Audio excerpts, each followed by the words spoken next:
Dwright Boone-Doty and Kody Morgan. The violence caused by Dwright Boone-Doty and Kody Morgan shows just how far gang wars can go. On November 2, 2015, in Chicago, they carried out a crime so cruel it shocked the city. Their target was Tyshawn Lee, a 9-year-old boy who had nothing to do with any gang. It was planned as revenge against Tyshawn's father, Pierre Stokes, who was connected to a rival gang. Kody Morgan, a member of the Bang Bang Gang or Terror Dome Black P. Stones, was one of the people behind the plan. He wanted revenge so badly that he didn't care about the child, only about punishing the father. Morgan, Doty, and another uncharged co-defendant were all members of the Black P. Stones, and they began going out daily, armed with guns looking to retaliate. Boone-Doty was the one who went after Tyshawn. The way he did it was calculated and cold. He saw Tyshawn playing basketball alone in Doss Park and decided to trick him into going with him. Boone-Doty started talking to the boy, played basketball with him for a bit, and even offered to buy him anything he wanted. He acted friendly to make Tyshawn feel safe. He then asked the child if he wanted to go to the store. When Tyshawn said he didn't have any money, Doty told him he would buy him whatever he wanted. Once Tyshawn trusted him enough to follow him, Boone-Doty led him into a nearby alley and shot him multiple times, including shots to the head. Tyshawn tried to protect himself by raising his hands, and part of his thumb was shot off. His basketball was left lying next to his body. The whole scene was heartbreaking because it showed how innocent the boy was. Once they reached the middle of the alley, Doty took out a gun and shot Tyshawn multiple times at close range. This defendant was facing the child when he shot him. The police investigation revealed even more about the plan. The original idea was even worse. Boone-Doty and Morgan had wanted to kidnap Tyshawn and mutilate him to scare his father, but they didn't go through with it because of time. Even after the murder, Boone-Doty bragged about it in recordings, laughing about what he had done. Eventually, the law caught up with him. Kody Morgan got 65 years for planning the murder, and Boone-Doty, the man who actually killed Tyshawn, got 90 years. Timothy Mobley and the Black Disciples. Timothy Mobley and the Black Disciples were responsible for some of the cruelest crimes in their area. They didn't just commit violence, they made it part of how the gang ran things. They often targeted women, especially those working in the streets or involved in the drug trade, because the gang saw them as easy targets. One of the worst cases happened in 1992 with a 20-year-old woman named Kristen Ponquinette. She got caught up in the gang's world overseeing them conduct illegal business, and what happened to her shows how violent and organized the Black Disciples could be. Kristen was not attacked in a quick, angry moment. Her suffering was long and planned. She was tied up, gagged, and beaten by several gang members. She was even threatened with a chainsaw. The gang treated the violence like it was part of their rules, a way to punish anyone who caused trouble or was seen as a problem. Mobley, a leader in the gang's enforcement group called the Hate Team, made the final decision to kill her. He made sure that the act would send a message to anyone else who might cross them. The murder itself was methodical. The gang beat Kristen with a chunk of cement. To make sure she would die and her body would not be found, they tied her to a heavy manhole cover and threw her into the Calsag Channel. Forensic evidence later showed that Kristen was still alive when she went into the water, but she drowned because of the injuries and the weight holding her down. The way the gang planned and carried out this murder shows just how organized and cold-blooded they were. Mobley was later convicted of first-degree murder. Joseph White. He was a member of the Gangster Disciples in Milwaukee, built a reputation that was terrifying not because of random anger, but because of the way he followed the gang's rules for systematically controlling and abusing vulnerable people. White positioned himself as a kind of welcoming committee for young women arriving in the city, many of them runaways, and he coerced them into working as prostitutes. His cruelty was organized and methodical, part of the gang's structure rather than impulsive violence. One of his victims was Doris McLeod, a young woman who had tried to escape one difficult situation only to fall into White's control. Her supposed crime was simple. She refused to go along with working as a street-level prostitute. In White's eyes, this disobedience required punishment. Following the Gangster Disciples' local rules, he decided she needed a V50, a brutal form of discipline. This punishment was designed to be extreme, involving 50 deliberate punches to the chest and head. White carried out this savage beating in the basement of an inner-city house, and the force of it was so great that Doris did not survive. White's actions didn't end there. To erase any evidence that could link the murder back to the gangster disciples, he committed an act of post-mortem mutilation that was as calculated as it was horrific. He cut off Doris's hands, including her fingers, before transporting her body to Madison. Her body was dumped in an open field, while her severed hands were left in a separate location in Dane County, ensuring they could not be used for identification. Even at his trial, White acted as his own lawyer, showing the confidence and control he believed he had. In the end, he was convicted of first-degree murder and aggravated R, receiving 2 life sentences. Clarence Preacher Heatley. He was known as Preacher and ran one of the most organized and terrifying crime operations in Harlem and the Bronx during the 1980s and 90s. His nickname, the Black Hand of Death, reflected the fear he inspired.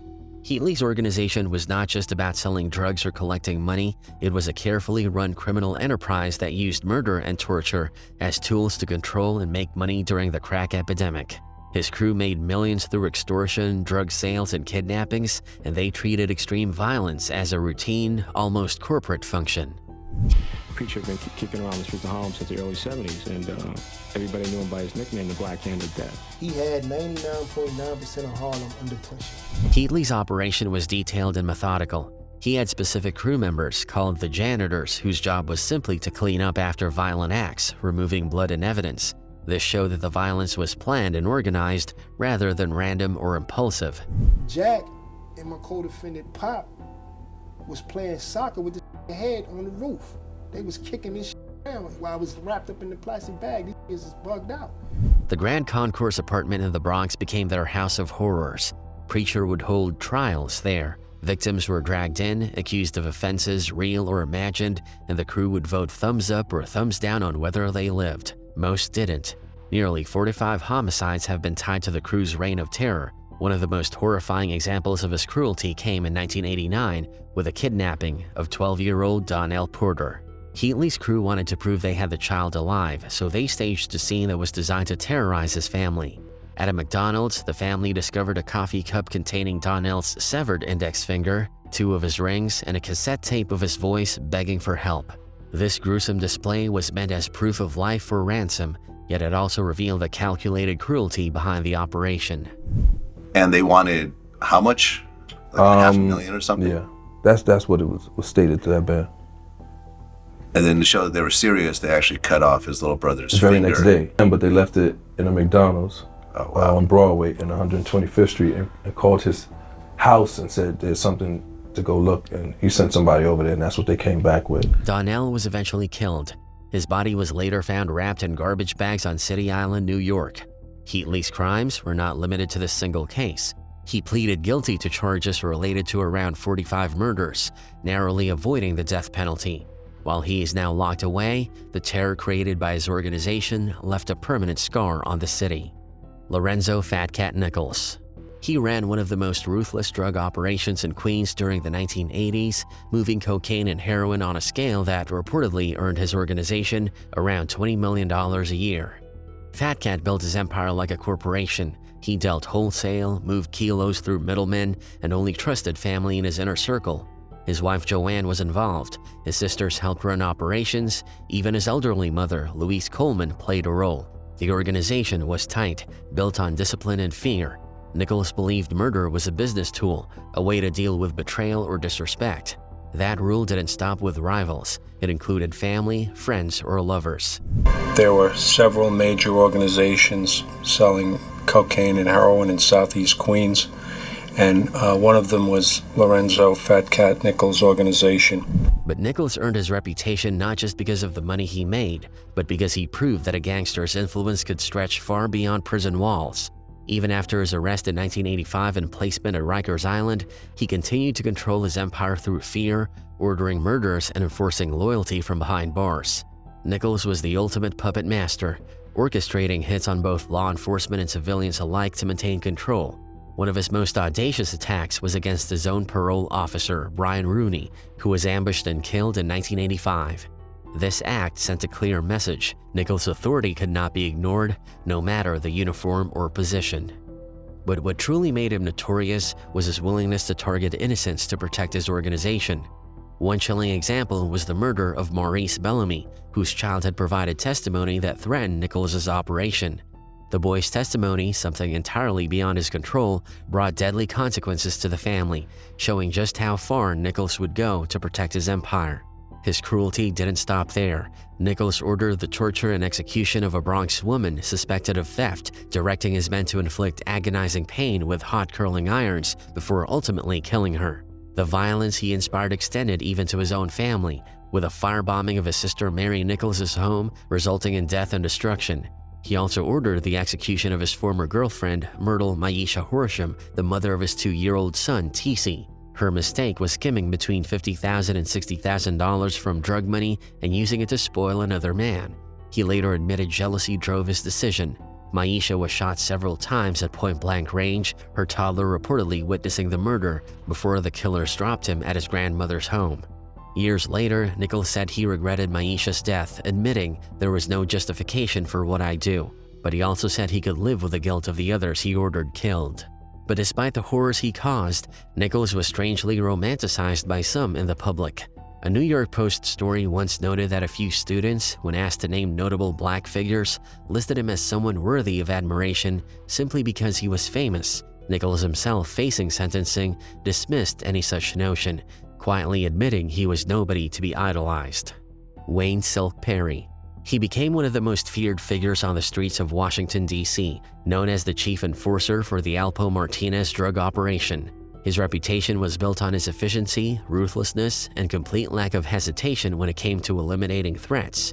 People in the city quickly realized that Perry was not just violent, he was calculated and methodical, a killer who treated murder like a professional task. His nickname, which reflected his dominance in street violence, was well-earned. Perry specialized in making every hit a demonstration of fear. He preferred to carry out killings up close, making sure that the act itself sent a clear message to anyone who might consider betraying him or the Martinez organization. He hated sloppy work. "I don't play that across the street-ish," he once said. "I walk right up and put 7 in the head like it ain't-ish." He was known to use military-grade weapons, including grenades and explosives, to back up his authority, and he even claimed to have targeted law enforcement.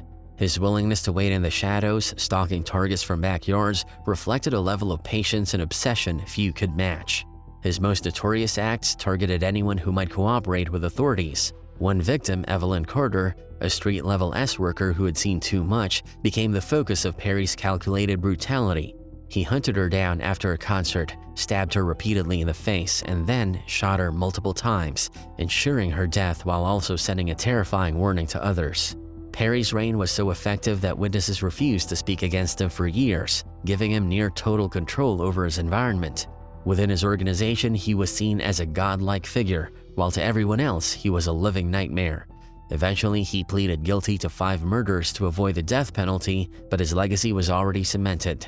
The terror he inspired kept the law at bay, and his signature approach to violence left a clear path of fear and destruction across the city. Peter "Pistol Pete" Rollack. He was the founder and undisputed leader of S-Money murder, one of the most notorious blood sets to come out of the Soundview houses in the Bronx around 1989. He quickly set a new standard for violence in New York's criminal world, establishing a reputation for calculated terror that reached far beyond the city. Unlike many gang leaders who preferred to delegate the dirty work, Rollack was personally involved in his crew's operations. His reputation grew not just because he was fearless, but because his violence had style. He loved guns. That's how he got the name Pistol Pete. But it wasn't just about the guns, it was the way he used them. He had this twisted term, wet t-shirt contest, for how he would shoot someone so many times their shirt was soaked in blood. Under his leadership, SMM became highly organized, creating drug-dealing networks almost like franchises in upstate New York, Virginia, and North Carolina, where the profits were high and the risk of interference was low. By the time he was in his early 20s, Rollack had personally killed at least 4 people and ordered many more. His actions eventually led to convictions for 7 murders. One of the most infamous moments of his career was the murder of Carlton Hines, a rising basketball star with a scholarship on the line. Hines was stepping out of a stereo shop when Pete opened fire. Pete wasn't satisfied with just one body either. He also shot Hines' friend, Carlos Medri. He couldn't risk leaving behind a witness. Later, Pete finished the job, making sure no loose ends would come back to haunt him. What made Rollack particularly dangerous was his ability to maintain control and command loyalty even from behind bars. While serving time in North Carolina, he retained absolute power over SMM, issuing orders that were followed without question. In 1997, he orchestrated the killings of 2 SMM members, David Mullins and Efrain Solar, because he believed they might testify against him in a federal trial. The setting for the hits was carefully chosen. They took place during an annual Thanksgiving football game, a neighborhood tradition where families, including children, were present. Rollack's influence was so pervasive that federal prosecutors argued any suggestion he made, even from isolation, would be carried out immediately by his followers. Because of the danger he still posed, he was sentenced to life in prison under the strictest possible security measures.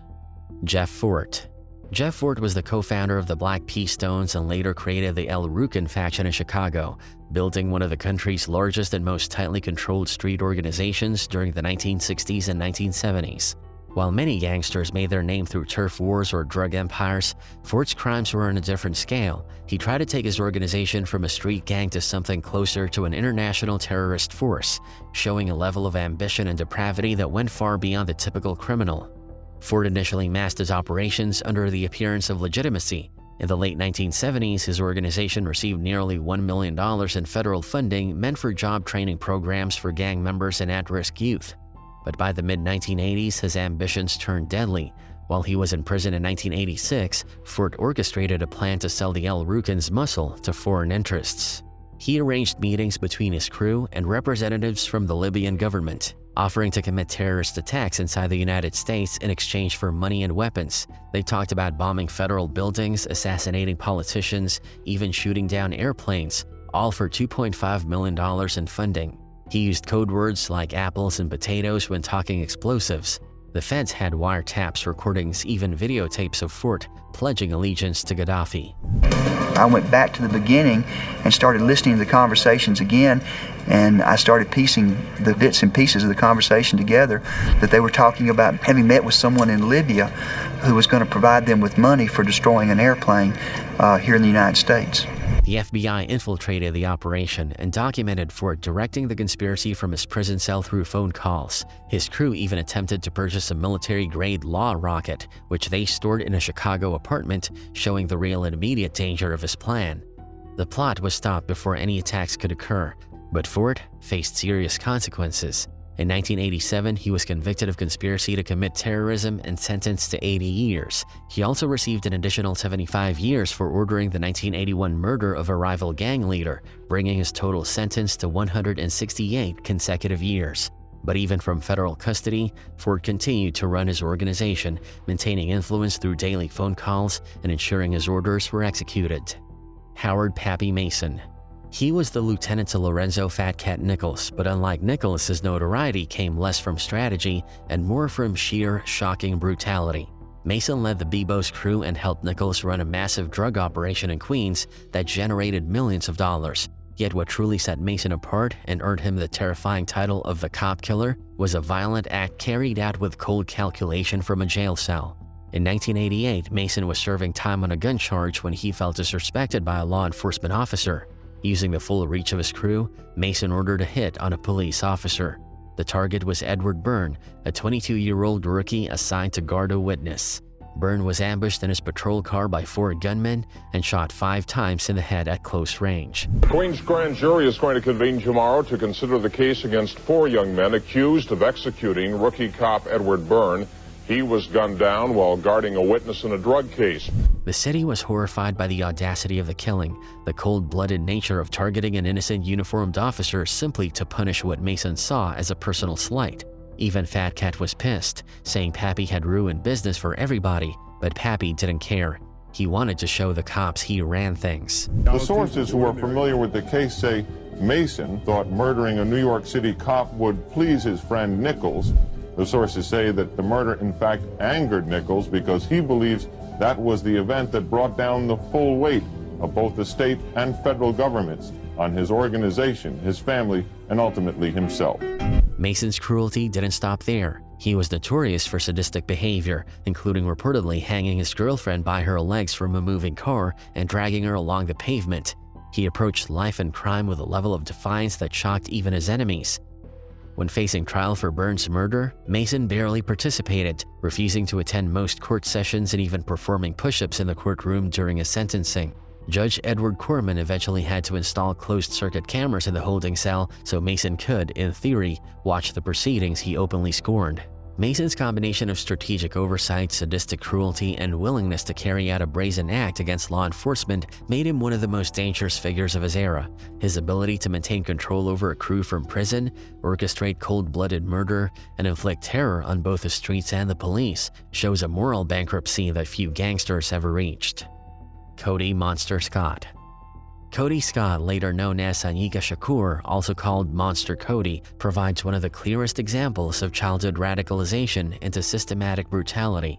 Born in 1963, he joined the A-Tray Gangster Crips at just 11 years old, immediately committing himself to a life of gang activity. By the time he graduated from 6th grade, Scott was already fully immersed in violence, making choices that would shape his terrifying reputation. His defining moment came at the age of 13 during a robbery attempt. He and another young gang member tried to rob an older man just passing through their South Central neighborhood. What was supposed to be a quick snatch and run turned into a horrifying scene. When the man fought back and landed a punch to Kody's face, something snapped. Kody launched into a vicious assault that lasted nearly 35 minutes. He stomped and kicked the man so savagely that by the time the police arrived, the victim was barely alive, lying in a pool of blood, his face unrecognizable and permanently destroyed. The name came from a beating that I had given the guy, and the dude hit me in the face, and then we chased him and beat him and stomped him and disfigured him. Cops were so shocked by the level of violence that they couldn't even describe him as a kid. All they could call him was a monster, and from then on, the name stuck. Growing up, Kody looked up to one of the biggest names in Crip history, Stanley Tookie Williams, co-founder of the gang and his next-door neighbor. Tookie schooled him in gang life and even shared drugs like PCP with him. That mentorship shaped Kody into one of the most feared foot soldiers in the war between the A-Trace and the Rollin' 60s, two Crip sets locked in a years-long blood feud. Kody openly admitted he lived by one code, kill or be killed. Rumors and street reports said he had at least a dozen confirmed kills. One of the darkest stories about him involved the alleged dismemberment of a rival from the Rollin' 60s, whose arms were supposedly brought back as a grim trophy. Monster Kody did an interview, and he said that he brought somebody's arm. You mean to tell me that story is real? Yes, that was Jay Blake's arm. It was real. He did bring an arm back. They chopped him up and put him in front of Jefferson High School. His cruelty extended even into prison, where he continued to assert dominance through terrifying acts such as forcing a fellow inmate to drink urine as punishment. Violence was not just a tool for survival, but a consistent method of control and intimidation. Despite this early life of horror, Scott later attempted to change while incarcerated. He joined the New African Independence movement and adopted the name Sanyika Shakur, seeking redemption and a chance to contribute positively to society. In 2021, the man once feared across South Central died alone in a tent at a homeless encampment in Oceanside, California, at age 57.